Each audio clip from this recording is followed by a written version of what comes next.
В деревне Старобабичево состоялось рабочее совещание Фонда поддержки ветеранов и инвалидов с представителями администрации сельсовета и местными краеведами. Обсуждались планы по проведению мероприятий, посвященных 85-летию башкирского поэта и писателя Ирика Кинибулатова, уроженца деревни Абдулино.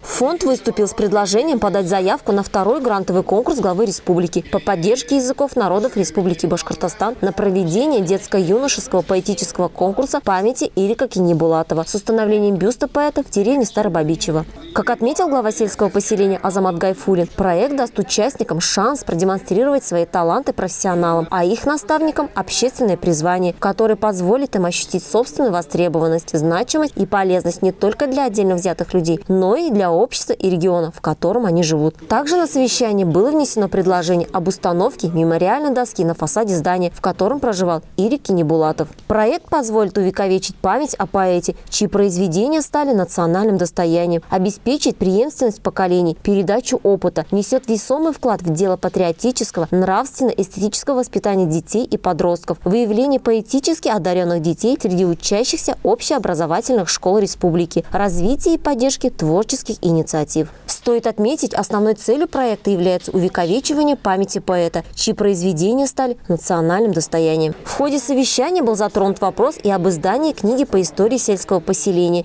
и о судьбах ее жителей. Альфия Байдавлетова представила макет будущей книги и вынесла на обсуждение ряд вопросов по ее содержанию. Планируется собрать книгу воспоминаний жителей, шежаре известных личностей и многое другое, чтобы она стала живой историей. И очень радует, что земля, так богатая на таланты, продолжает дарить нам активных творческих людей, неравнодушных к родному языку, книге, литературе и родному краю.